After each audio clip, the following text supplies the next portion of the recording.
Hello, everybody. Welcome back to Band Trading Cards, and we have a special guest for today. And he's one of the Polywog artists, and he drew the Penymph, Ambroxetal Stage 4, Ambroxetal Stage 5, Gloomander, Keeper, Lilypad, and Polypad. So you can see on the right side here are all the cards that he illustrated. Then I would like to introduce to you Kundu del Castillo. Hi, Kundu. How are you? Hey, Ben. Thank you very much for having me here, and I'm doing great. I'm doing great. What about you? I'm doing good. It's getting cold in here. I'm here in Ontario. Oh, So oh, yeah, so it's getting colder and it's fine. We're get used to it. oh. Well, here in Mexico, it's not cold at all yet, Uh, but it's going to be in a few months. is your place a tropical place? It's a mixture of everything. We're like kind of far from the coast, but it's Mm-hmm. still like near to the equatorial line, so it's kind of mixed bag. Mm-hmm. But it's cold until uh, January. Oh, okay. Yeah. That's good. The temperature will go down until what? What temperature?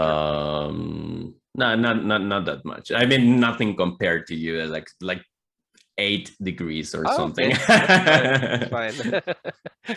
So, all right. Thank you for the information about your place.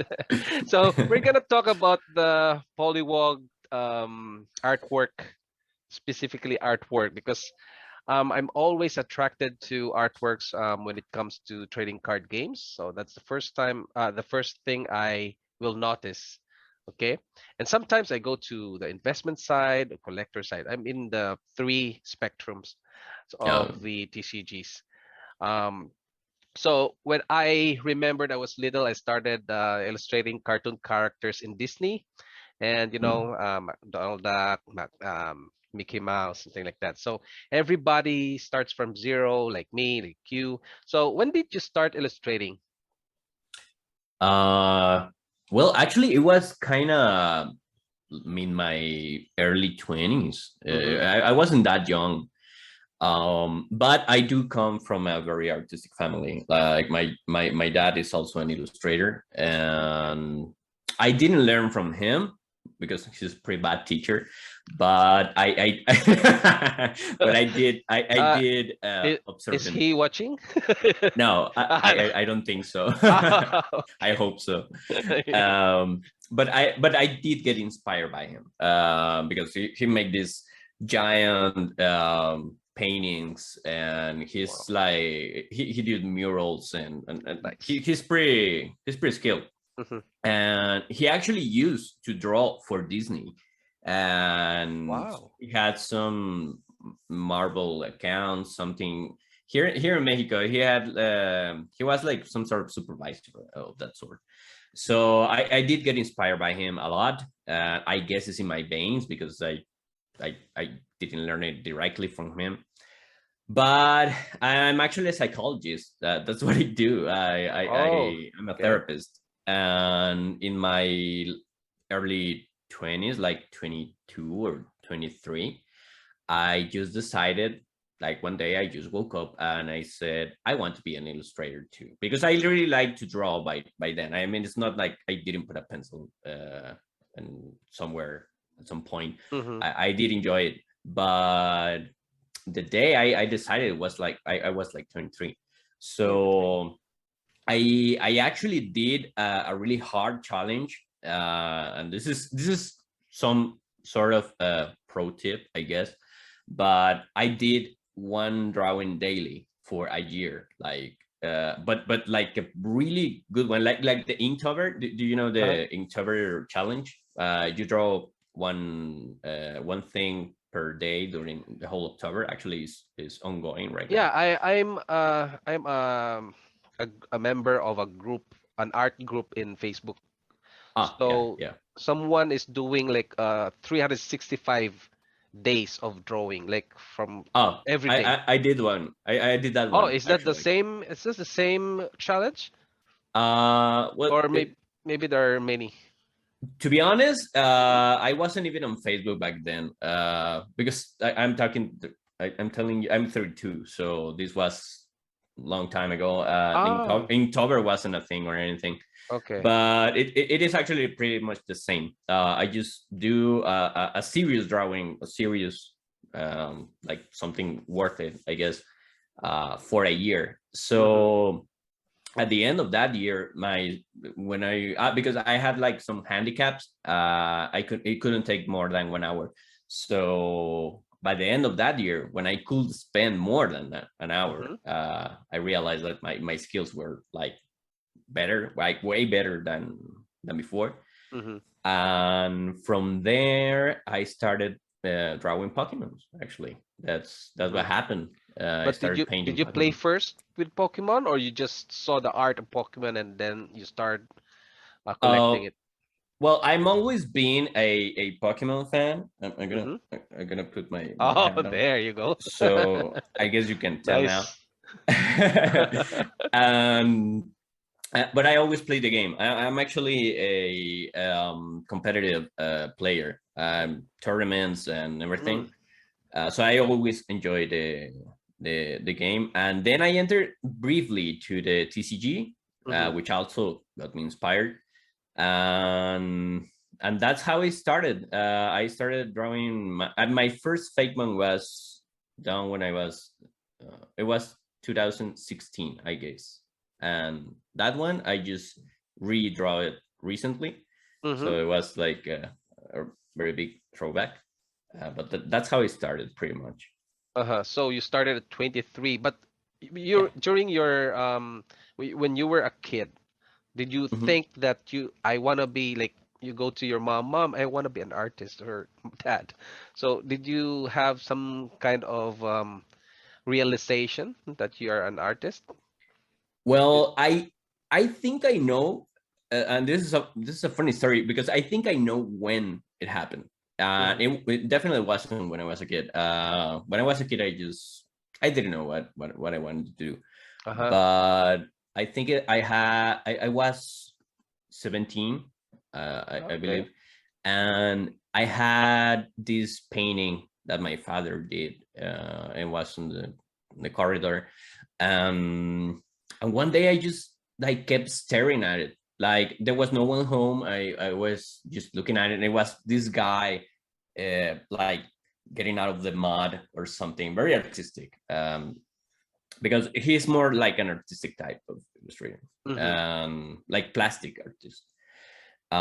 So I just kept staring at it, and then it hit me. I saw like the bone structure and the muscles and everything, because he's pretty skilled. So everything was like pretty much well defined. And then I don't know, it hit me. I took a notebook and I tried to copy the overall drawing. Mm-hmm. Obviously, I didn't paint it that well, but I did try to copy the structure, and I did.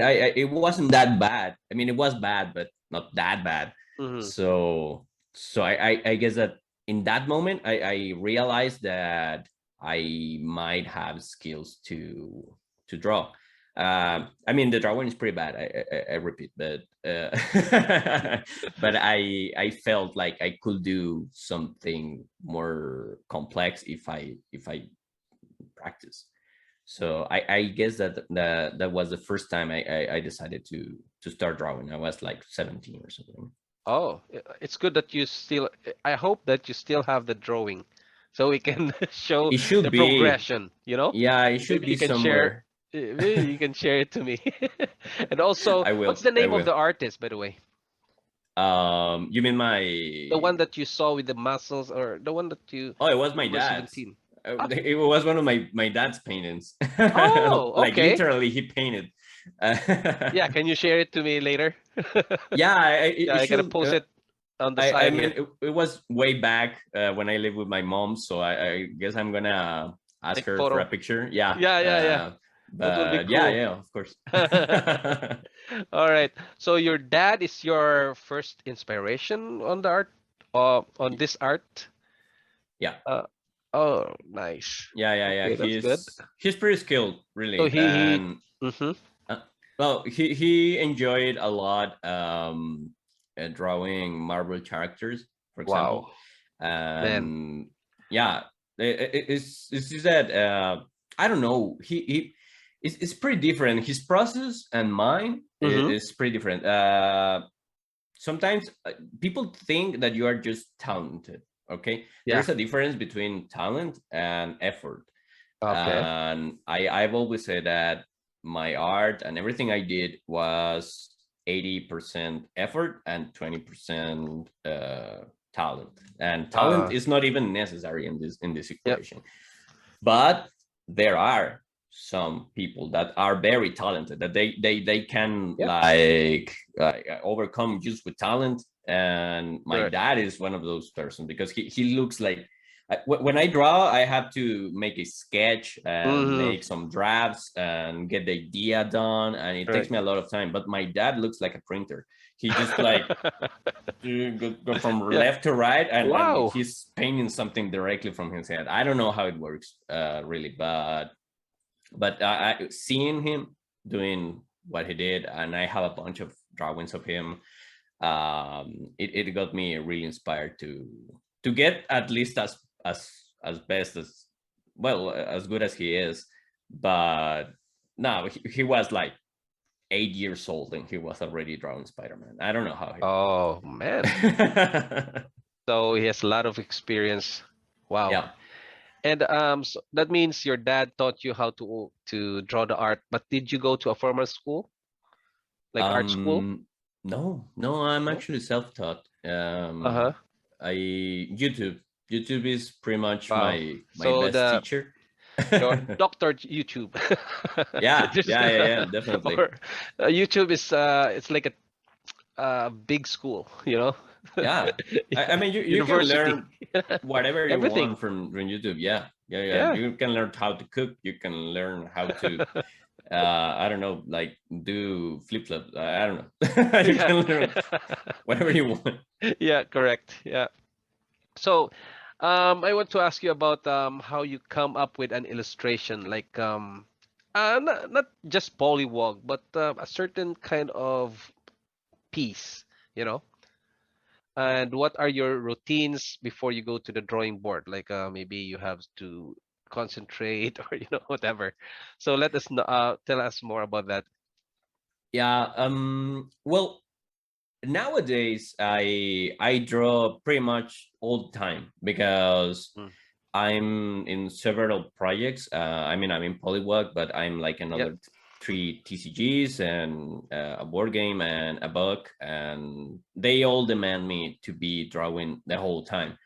And luckily for me, the styles are a bit different. So when I want to warm a little bit, because you have to warm up when you are about to illustrate. Mm-hmm. Some people just make some drafts and get their shapes, and it's like some sort of mental preparation. Yep. But in my case, I just go from one project to another, and that's my warm up for the previous one. So I Okay. am right now I'm like in a rush, um, but mostly when I'm uninspired, or I'm looking for inspiration, Mm-hmm. I look for other fake moners. I mean, specifically for making creatures for TCG cards or something like that. I look for other artists because there's a lot of talented people out there. Yeah. Um, so I look for that, and I have a huge collection of art books, like the art book from How to Train Your Dragon, and I have the art book for I don't know, any kind of movies, video games, and Yep. everything. I really enjoy the process of looking at the artist's processes. Mm-hmm. So just seeing how they sketch something or the different iterations of the same characters and Yeah. all that, it really get me very inspired. So when I'm looking for inspiration and I'm looking to start warming up in my head, I just take a book and I start like seeing something. I recently got the Ori and the Will of the Wisp art book, Mm-hmm. and that has made a huge impact in my recent artwork, because I learned just by looking at the artist like steps. You get to know a few things. So Uh-huh. that's mostly what I do to get inspired and to start going on. Yeah, there's a one channel in YouTube that I follows. It's the name is Proco.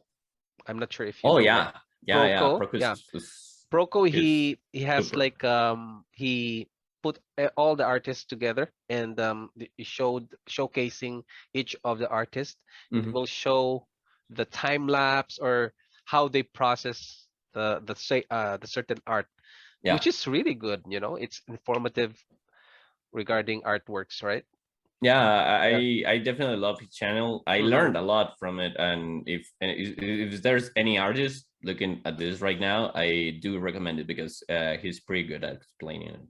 Mm-hmm. So So far, who is aside from your dad, who is your okay. favorite artist? Like the one that inspired you, motivate you, something like that. My favorite artist. Um, I mean, there have been a few of them. Uh, I guess that I was a really big Yu-Gi-Oh player also. Uh-huh. So I think Suki Takahashi, it's pretty. He has a lot of my inspirations, and also Yoshi Shinkawa. I like him a lot. Mm-hmm. He's the illustrator from the Metal Gear games, Oh, okay. and I can't remember its name right now, but because there is a bunch of them. So there is this game called Legend of Mana, Uh-huh. and it has a lot of iterations and different artists have participated. So the specific one that participate in the Square Enix Legend of Mana in '94, I think, uh, that artist just blow my mind. Actually, I just recently got the art book from that game, Uh-huh. Yeah. and I can tell that there is a before and after I play that game, because the art is just ridiculously beautiful. It's one of my biggest inspirations so far, and actually, you can tell in the cards, in the lily pad, for example, Mm-hmm. from the game and from in Pollywog, you can actually tell that I have a lot of influence from other artists, and actually there is a bunch of artists that are like 3 or 4 for those games, but I think those are the main ones, Okay. and obviously Ken Sugimori from Yeah, we're Pokemon. gonna put the artwork of your favorite artist Oh, right here. excellent. Okay. Yeah, so I really love I what I love is the one that is just like a sketch, not so the finishing is not that detailed, you know. Mhm. That's the one that I like have you seen the artwork of Seb McCannon Yeah, in yeah, yeah, Magic the Gathering? Yeah, it's yeah. so cool. That's my one of my favorite artists. And in Flesh and Blood is uh Federico Musseri. Yeah. Oh, So if you've seen the artwork, it's really cool. yeah, Yeah. Machete. Yeah, of course. Now, Yeah, I mhm. think one of every illustrator dream is to have at least one card in Magic the Gathering. It is one of my Yeah. dreams. I can bet that if you keep making interviews to artists, they all are going to say that they want to illustrate at least one card for Magic the Gathering. Oh, okay. Yeah. Because that's Yeah. top notch. Yes, that's the godfather of Yeah, TCG, yeah, right? yeah, yeah, yeah. Yeah. And it's still one of my dreams. So Yeah. you draw I've seen that you're drawing in digital. Did you do you draw Yeah. in like oil medium, Yeah, pencil, yeah, like that? yeah, yeah, Yeah. yeah. I do traditional media, and actually, I rather doing traditional media, but uh, I mean, the industry standard doesn't allow you that much to do traditional media, because Yeah. it's much slower. It's not about Mhm. quality.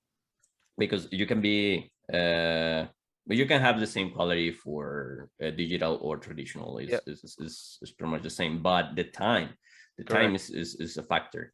So pretty much every client wants well, they don't want it, they don't care if it is traditional or digital, but they Hmm. need digital because of the speed. This, yeah. um I mean, when you have a company that makes I don't know, 40, 60 cards, Hmm. and they have schedules, and they have time frames, and they have Correct. everything, you have to be able to deliver in a very short amount of time. So digital allows you to do that. I mean, pressing Command C is a blessing, Hmm. and it's something that in traditional is not possible. But personally, I do rather traditional media, because I don't know, there is something in the texture of the canvas, or in the pencils that you're using, and there is this little imperfections Hmm. when you are drawing or painting something, and those little unexpected white dots that the Yep. pencil have, and that makes it organic. It feels different, Yeah. and it's easier that a mistake, for example, that, or some maybe a line or something that you did in traditional media, Hmm. it gets transformed into something that you can actually use. And that's something that I feel that in traditional media happens more than in digital. When I'm drawing in digital media, if I make a line that I didn't want it to do, my first instinct is to press Command C and erase it. But when you are in Hmm. traditional media, if you draw a line that it wasn't supposed to be there, Yeah. you have to be like very clever Correct. of how are you Yes. going to use it on your favor. So I think that that is the magic behind traditional media. I have a lot of Pokemon traditional media Hmm. paintings. I'm gonna share it to you. Yeah. We can show it in Yeah, yeah. the And description. you can Here. tell the difference between the digital artwork and that one. And but I will say that I like them both, but traditional is, it has a place on my heart that is not going to be replaced. Yeah. Okay. Because it shows a lot of, it needs a lot of skills that you need to tweak something that you missed, right? Yeah. And but especially in TCG, that there's hype on the market, and you need to make it fast. So Hmm. digital is better for that, right? Because Yeah. if you do in conventional, you have to dry up and then take a photo of it and then send it. There's a lot of things to do. Yeah. And today there is not a like 100% accurate way to capture something traditional and Hmm. then turn it into digital. Yeah. There is always loose information somewhere. Maybe you will have to Photoshop it and rebuild Yeah. some parts, or the lighting, or simply it doesn't matter how good the camera is, you can't tell textures, for example. Yes. Correct. Texture is something that you can't capture with your camera. So I think that I guess some of the Magic the Gathering artists, they do traditional art, but Hmm. they have longer time frames that the usuals, because Yeah. they do Correct. pretty amazing artwork. Yeah.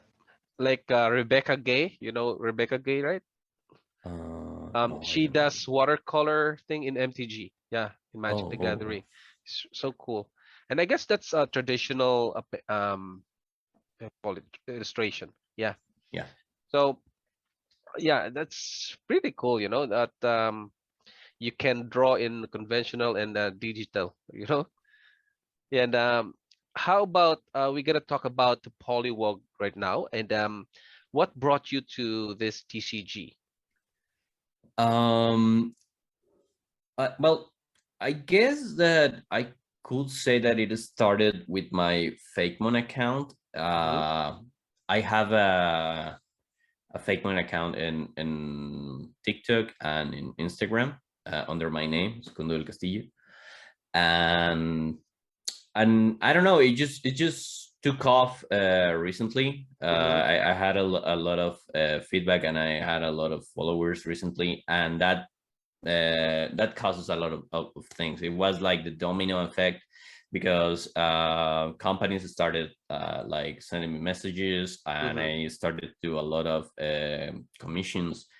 And one day I had to organize how I was taking commission, because I was taking a lot, more than I could take, and I realized that I needed to like some sort of software or something uh, to get it organized. Mm-hmm. And I end up in like some sort of freelance platform, so I could gather my clients easily.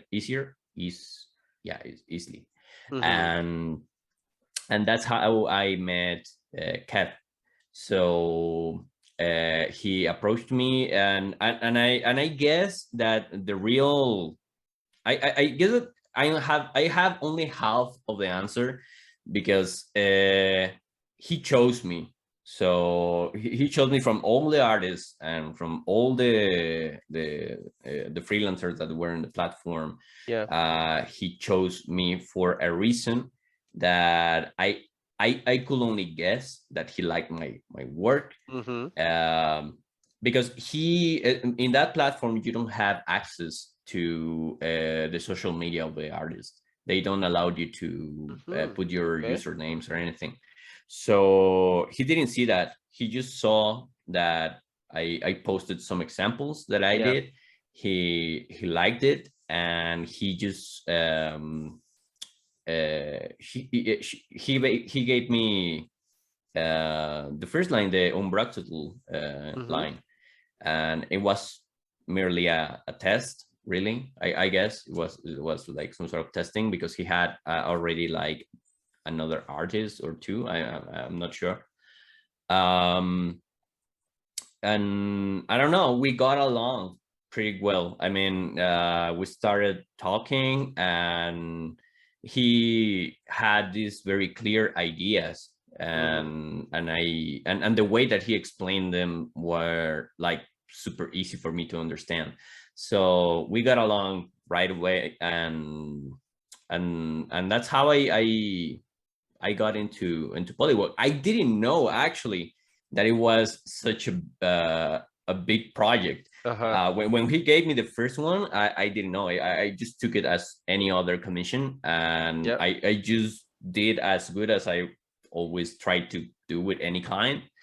And then he told me, "Oh, it's part of a TCG," and he gave me like the format and everything, and I was like, "Oh, this looks so Mm. cool." And when Yeah. he This was told me cool. about it, and he told me the story, and he told me like all that, I was like amazed when I realized that I was being part of a project like this. Big project, So yeah.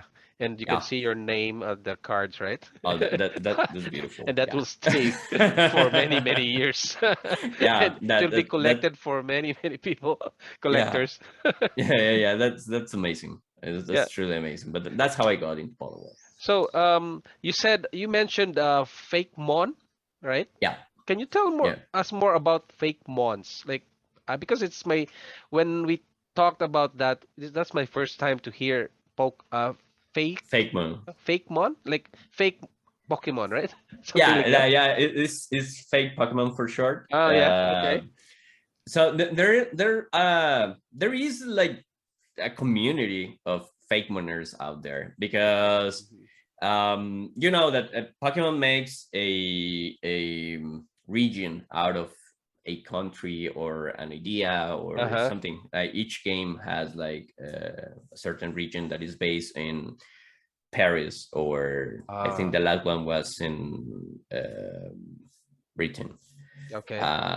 So everyone started to imagine how it would be if Nintendo actually did a region about their own country. So there is a lot of people doing like Brazilian Pokemons and I don't know, like Native American Pokemons, and there are a lot of really good stuff out there. And I started to do mine for a Mm-hmm. Mexican region of Pokemons, but the term Fakemon is just because they don't exist. Yeah. You just try to make them to look uh, as close as possible to original artwork, um, but they're still fake. So that's why it's called Fakemon. Yeah. But the good thing is that mine actually got into the local news and everything because people Wow. just liked it a lot. Yeah, I've seen it in Instagram. You have Instagram, right? So, Yeah. man, that's so cool, man. And so Fakemon will it's just like the way to express as an artist different idea, right? An artist different version of Pokemon. So Yeah, yeah. nice. It's I guess that when you start when you start making Pokemons, you start to analyze how their craft. Yeah. Once you start like digging into it, you realize that the Pokemons they have a lot of background. Uh-huh. Because you see some Pokemons and you just say like what is that design? It's ugly or something, and you just can't tell why Uh they allowed that little design there. yes. Like I don't know, I don't like Garbodor, for example, and it's based into the trash trash bag, Mm-hmm. and but it's an official Pokemon. So sometimes I wonder why. So I dig into it, and you realize that behind every design there's a lot of background, there is a lot of Mm. concept. So when you learn that, you are actually learning to do Pokemons or Fakemons or whatever you want to call it. So you start taking stuff from your place or your reality or things that you actually know, and and you start doing your own. It's like a Mm-hmm. natural progression of getting into the concept of Pokemon art. And I started doing that with my culture because it was the thing that I had in my Yeah. hands. So I started taking historical or mythological things about my country and turning Yeah. them into fake ones. So it is a way of Okay. expression. In my case, I can't talk about anyone else, but in my case, it is like some sort of expression, a legend or an idea or an animal that you like a lot, but you always tries to combine it with something else, and the result is unique. Mm-hmm. Yeah, Pokemon is a really big community, Yeah. and it's there's a lot. And so you have a certain influence of Pokemon in your art. Yeah. And how do you process when you create a certain art on for polywogs like Umbroxetal and Pinif? What's your how do you get the inspiration for this artwork? Well, I think I was lucky because that line is based into an axolotl. That's the name of some sort of newt, Ah, and okay. it's really cute, but it's endemic from my country. Like specifically, it is from my country. That there's no axolotls anywhere else. So I thought at the beginning that he gave me the that monster because he knew that I was Mexican, but he didn't. So it was like some sort of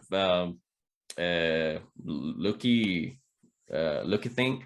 Mm-hmm. But I'm also grateful because he doesn't give me like many directions, because when you have a client, they want a creature, they usually tell you what they are imagining, Yep. right? And they try to paint through you, they Okay. trying to use you to make their idea. Correct. But that is actually pretty difficult and nearly impossible. So those are the difficult clients. The difficult clients are the ones that are trying to, they have a very clear idea and then try to paint through you. So they give you a list, an endless list of a specification that you have to follow. I guess that's where the artistic part ends, because you are just doing someone else's idea. And in this case, I am pretty free to do whatever I want. He just told me I want an axolotl based creature, Okay. and and the only direction that I got, it was that it was dark type or shadow type, or like that was it. So in my process for this one specifically, it was it's pretty funny, because everyone wants an axolotl fake one or a creature. It was the first I got.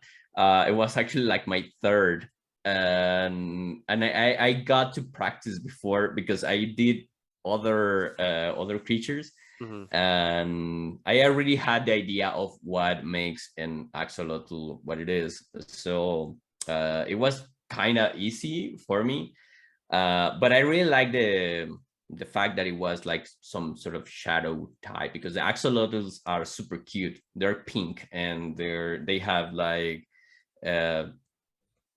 gales that are pinkish, and they're super cute. They're super cute animals. So when he told me that he wanted to be like dark, I was like, oh, that's a Dark good and cute. idea. Yeah, like dark and cute, but aggressive and all that. And I don't know. It was one of the times where drawing just draw itself. I just did the first thing that came to my mind. But I do remember that I wanted it to be as iconic as a Charizard, or I just wanted to be cool at the end, like edgy, so people can like gravitate towards using it more. And at the end, that's one of your responsibilities as an artist. You have to make people want to buy a certain card, independently of what it does. There is a section of players that they actually don't play. I know a lot of people that just collect Pokemon cards and they don't play at all. Like I was one of those, because I I really like the artwork. So I guess that the fun or the game part is unkept, but in the part of the attractive is me. So I always try to make interesting designs. Like I try to make them easy to read. Like you just have to look at once and you know what it is. If it is a monster, if it's a dragon, if it is turtle, whatever. So you can actually like tell, oh yeah, the axolotl card, or the turtle monster, or the I don't know, the spider, or whatever. And you have to give certain keys, and that's something that I actually do on purpose, because I guess that being a psychologist has its perks, because I understand how your mind process works. So if you have to add like a very simple keys that people can remember, and everything else is secondary. So that's my thought process during the whole time. Like, okay, what is going to be, like in simple terms, an axolotl? Okay, axolotl. And is big, fat, round, slow, fat, and I'm like, oh yeah, it's a fast attacker. Okay, and I collect that kind of thing that is easy to remember, and everything else is secondary. So in this case, for this line, it was super easy, because I really had a very clear idea of what I wanted to do. So that's how they came to be.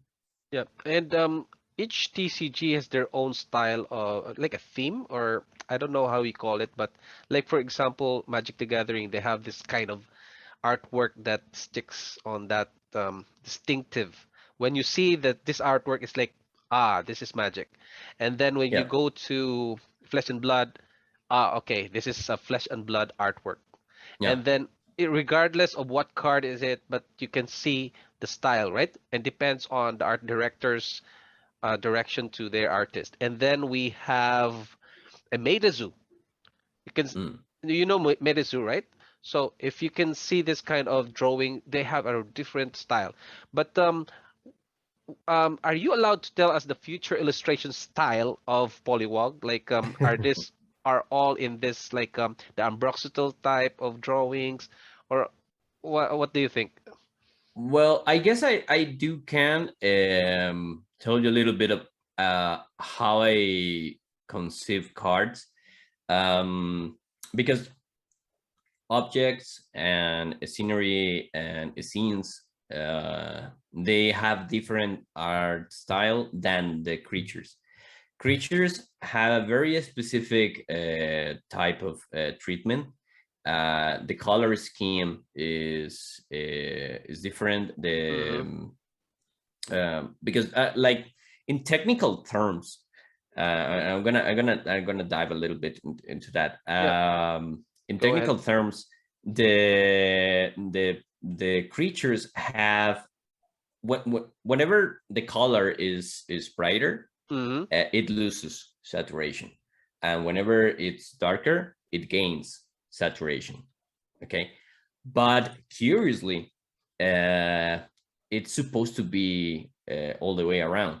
Normally when you're painting, you get your brighter colors to have more saturation and your darker colors to be less saturated and more cold. Mm-hmm. So I did this like twist into the color scheme, so you can tell whenever you are watching a creature card or you are watching anything else. Yeah. So that's how the lily pad card, for example, it looks Yes. very warm and it looks very vibrant, Nice. Yeah. and you get a whole different feeling. But that's on purpose, because the creatures, they Right. have a different treatment. Ah.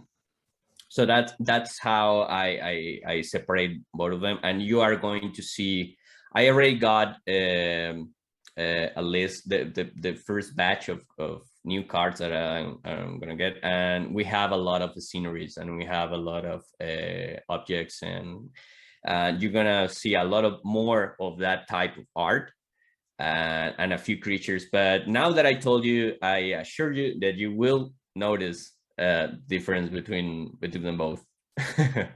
Nice. So I'm so excited to see the new artworks because after the Kickstarter cards are there. You can see it on the Kickstarter. And can you give us maybe if you can an update on the Polywog artwork? What are you working on? Like are you working on like different sets of artwork now, or is there something you can share with us? Like something that for the next set. I don't know. So maybe you can uh share a little Well, bit of hint. I'm not sure how much can I say without permission, but I do can tell you that we, at least for the first batch and the first month, we have 2 or 3 different creatures. Nice. um I like that. and I have a lot of more lily pads, which are a very important part of the game, because Uh-huh. that's where your creature stands. Yes. So whenever you get a different type of lily pad, you get different powers, or you get Yep. boost of some sort of perk. So I'm actually excited to do those, because there is like, I guess I can tell one. Okay. But there is like this sort of glowing lily pad, like imagining that you find it like in a dark water cave, like Oh. Yeah, bio yeah, yeah. bioluminescent type of things. Maybe like So the tree in Avatar? yeah, Oh exactly, man. like Wow. That's so bioluminescence. cool. So it's gonna Yeah. be a lily pad, but made with that. So Nice. so I guess that you put, I don't know the effects of the cards most of the time, Hmm. but I'm guessing that if you place your Polywog on top of it, you're gonna get like some sort of Yeah, different some effect. sort of additional power or something like that, right? Yeah, so I'm excited because it looks so fun. Yeah. I it's curious because I am the illustrator, and I want to play it so bad because it looks so fun, and I haven't been Yes. able to play. I could just imagine, but I'm super excited Yeah. for what The it has. reason for me getting into Polywog at first is when I saw the drawing and I saw a Mm. Bruxto, Pennyf, and Lily. It's really cute, you know. It's like, Thank you. I said, okay, this one is good for my kids because if you can see Magic the Gathering, Flesh and Blood, Hmm. it's quite brutal, you know. So we can. I said, okay, I'm gonna go for this Polywog because it's kind of for the kids. Yeah. So that's why I'm in. Oh, So oh, I'm glad. yeah, and if I'm, for example, I'm not applying for an artist, but if someone is applying for an artist, Okay. um how do they join the pool of artists in Polywog? Well, I guess that first, like in any kind of project, Mm-hmm. you will have to have a necessity for artists. Uh, like I don't know, Yu-Gi-Oh have their own set, Pokemon have their own set, but sometimes you want to refresh that the artworks, or you want to try different things, or you have too many artworks that you cannot like give to a single person, so they start looking. So like depending on that, if we imagine that they're looking for new artists, I Yeah. guess that the best way to do it is to publish your work. Mm-hmm. Uh, because I didn't knock on Kevin door. He actually They looked for approach you. me. Mm-hmm. So in this side, and on this side of the story, what I did was to publish. You just practice, and it's very important for you to be able to emulate some art styles, Yeah. because I I told you that I'm a therapist, but that's actually my second thing. My main one is to do concept art for movies and Mm. games. So, and I do a lot of storyboards and things. So the difficult part of that is that whenever you're doing art for a movie or something, each director have a different idea, and you have to Yeah. match art styles, because Yeah. they tell you, oh, I want a grim, very moody kind of artwork, and you have to be able to do it. If not, they're gonna look for someone that actually does. Yeah. But there is someone that tells you, oh, I want something very cheerful, very colorful, very Yes. delight, and you have to be able to emulate it. So in this case, the art style that I emulate was the one from Ken Sugimori, and it transformed a little bit because it's not exactly the same for him. I try Mm. to make each client a different type of something distinctive. But I think that the first step will be to learn and copy art styles. That's the first pro tip that I can give. Uh, Look at your idols or your inspirational painters, Yeah. and try to emulate what they do. Once you emulate something that they do, and you understand why it works, or you understand how it works, uh, you are able to twist it a little bit so you can match um, your clients.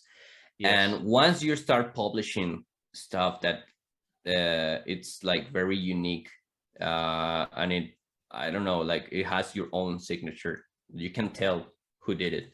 Yes. um, there is more. It is more probable that they are going to look after you.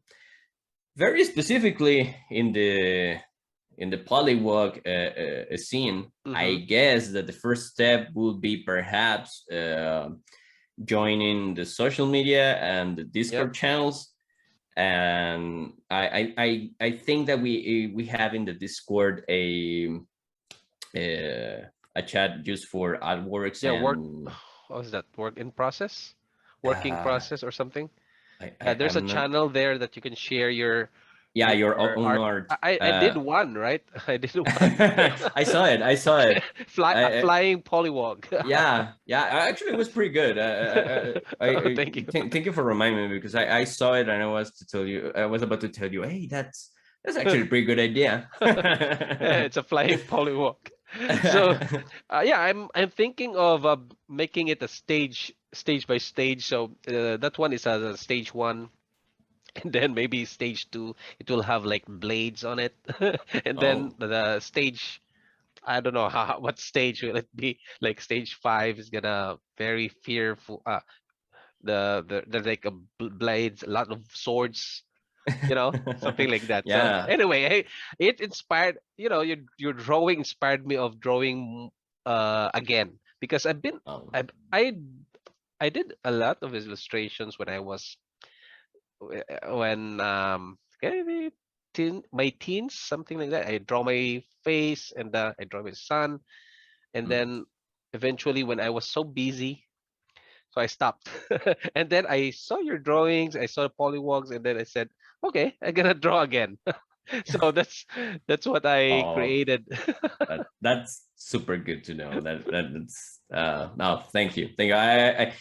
I think that one that you just what you said is one of the best gifts that you can get as an illustrator because I once got inspired by someone, Mm, and getting to know that I inspired someone else is a yes. blessing. Is Yeah. like realization right there. Hmm. So thank you.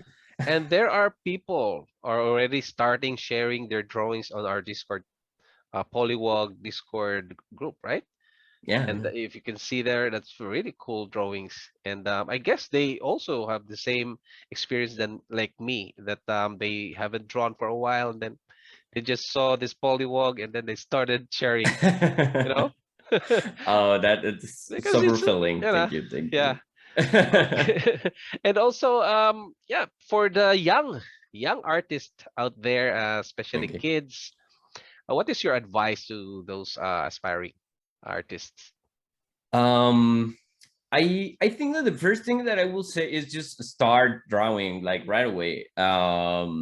I guess that there are a lot of artists that tell you this at some point, but the sooner you start, the better. Hmm. Is I mean, I started at 23 years old, so I guess that there is not a cap, Mm-hmm. but it is definitely better if you start earlier You should start because yesterday. yeah, yeah. Yeah. I wish I could go back in time and tell myself Mm. like start drawing, stop Yes. getting lazy, or don't play that much. Just start drawing. You're gonna trust me, and then go back to my time. Um, because when you're a kid, and this is my psychological take on Mm-hmm. this, when you're a kid, you have something called neuroplasticity. Uh-huh. So that neuroplasticity means that your neurons are brand new, Yep. and they have an easier time getting to do different things or new things. You can learn to do new stuff more easily that when you're an adult. Mm-hmm. So if you start when you're a kid, if you start practicing when you're a kid, you have very high chances to develop that ability more easily than when you're a grown up. So that my first advice will be to start now. Second will be to do it on regular basis. That I guess that kind of discipline is kind of hard accomplish when you're young. Mm-hmm. But just like just start like doing like saying I'm gonna do one per month, and then just get to I'm gonna do one every 2 weeks, and I'm gonna do one every week, and I'm gonna and eventually you're gonna get so excited because you are creating stuff that you are going to start drawing more often. Mm-hmm. Because there is one moment when you something clicks on your mind, that you realize that you can actually start performing ideas, like random ideas, like uh you can say like, oh yeah, I want a rabbit Yep. fused with a tank, and then you realize that you can actually try it and see how it looks, Yes. and when you get to that point, you get excited of your own ideas, and that's something that gets things going, like this domino effect that starts gets you drawing more and having more ideas. And I guess that when you're a kid, the important thing is to draw it on daily basis, or Yeah. at least in some regular basis. You can, Correct.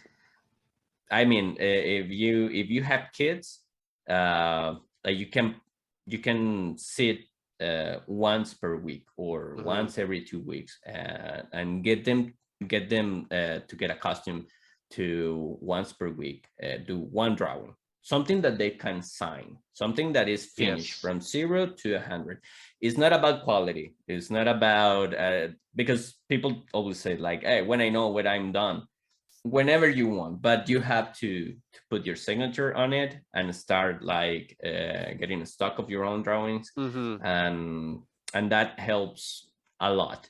And I think that would be my advice. Mm-hmm. I'll That's what. consume things too, like Mm-hmm. have looking, like just consuming art. That's what you have to do. Movies, Get cartoons, ideas. Yeah. art books. Yeah, you are a sponge of ideas. That is one of the most important things. So I guess that kids don't have that much Yeah. of a problems looking cartoons. Yeah. One of my kids is he likes to draw. So I told him that you have to draw almost every day if possible. If you are happy drawing, yeah, you have to draw. Then it will create like a muscle memory. Yeah. It will coordinate with your brain and your muscle.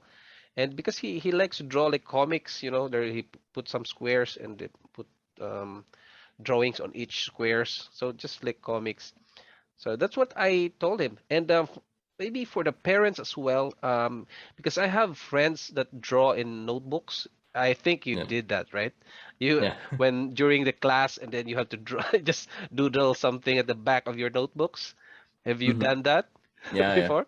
Yeah. Pretty So much, I didn't take any notes. I just drew. yeah, and then some parents are getting angry with their kids why you're doing that, and then they for me it's like that's the sign of your kid is an artist, right? That means give him some tools, yeah, Yeah. and yeah, and put him in a formal school, maybe, and go from there, right? Yeah, let me tell you, when you draw, I mean, drawings, paintings, and everything are a way to put a lot of ideas into a Mm, single place. When you are driving and you look at traffic sign yeah. that says, I don't know, somewhere someone in a wheelchair, what it Mm, means? It means that someone with different type of skills had to go through there, right? yeah. Or you see a turtle, or you see, I don't know. Yeah. It means a lot of stuff. We have a thought process of symbolisms. So whenever your kid draws something, that means that he is actually putting a lot of ideas into a single place, Mm, and that is a very difficult skill to learn. correct. They tell you to simplify your ideas, like write them down or learn how to speak them. Mm-hmm. But uh, drawings and symbols are a very complex way to gather a lot of stuff in a single place. So if your kid do that, it means that he's having a lot of ideas he wants to represent into a single place, and that's something that you have to encourage. That's something that is very, Yes. very useful in every way. Yes, because some parents are thinking that if your kid is drawing something, it won't earn them an income someday. You know, something old school type of parents. Yeah, And you know, this industry right now, there's a lot of digital games, you know, artists are very important on games, you know, yeah, right? And yeah, especially now 3D, Roblox, Minecraft, you know, there's a lot of art going on a certain game, right? yeah, So yeah, I encourage parents to, you know, to give tools to your kids if they are into the art, you know. Yeah. yeah, So, definitely. so um can you share with us your Instagrams, Twitter if you have, because I want to our viewers to uh to look at your artwork, especially in Yeah, Instagram. You have a lot of contents there. Yeah, can yeah, you share us your social media channels? yeah. Of course. I'm in Instagram as Kundu DC. Uh-huh. That's my last name, Del Castillo. Yeah. DC illustration, and I'm on my TikTok as my name, just like all together, like Kundu del Castillo. Yeah. I'm actually I think I'm the same in every platform. I have a DeviantArt account that is also Kundu. Yeah. I'm in ArtStation as Kundu. I'm in Behance as Kundu. Kundu del Castillo at most, Mhm. and actually I just did the experiment the other day, and I googled myself, and I do appear in the Google search. Uh-huh. So it's Nice. it's pretty it's pretty easy to find my Now my work you're searchable nowadays. now. Yeah, I celebrated that day. Like I said, oh my god, I'm in Google now. Like wow, Nice. it's been a blast. And you in my Instagram, most of all, you can find a lot of my stages as an artist, because Mhm. lately I have done a lot of fake ones, but if you go a little bit deeper, you can find my watercolors, my about fantasy stuff. You can find monsters because I do like very scary creatures too, Yeah, very Guillermo del Toro like, and you can find a lot of stuff. and you showed me a portfolio of yours, right? And I Yeah. gotta show this on the screen right here. Oh yeah, yeah, yeah, Yeah, yeah. and everything will be put on the description down below, Yeah. so you can click on it and go to Kundu's website, links, or social media, and you can see Kundo dancing in TikTok. No, Nah, no it's just a dancing. purely art account. Like painting, dance, well, dancing. Man, that is really cool. No, actually, the good I don't- thing about my TikTok is that I actually do the backstory of every drawing I do. Wow, So if you nice. want like more behind the art, my TikTok account is about that. Yeah, I gotta take a look at that. Okay, and yeah, so guys, so Kundo, thank you so much for the time. Oh, thank you Okay, I for so having me here. appreciate it. Yeah, and I know that you're busy with Pollywog and other stuff. Yeah. So we're gonna end this interview right now, and we're gonna share all your drawings, and later on we're gonna get all your photos, right? And I will Yeah. put it on the screen right here. Okay, so thank you so much, and for you guys watching, our viewers, comment down if you have some questions with for Kundu, and some feedback. You can also visit the Discord channel of Polywog, then you can ask Kundu there. Yeah, and you can Yeah. share as well your drawings if you are into art. All right. So, guys, thank you so much, and see you on the next video. Bye bye. Thank you very much. Bye bye.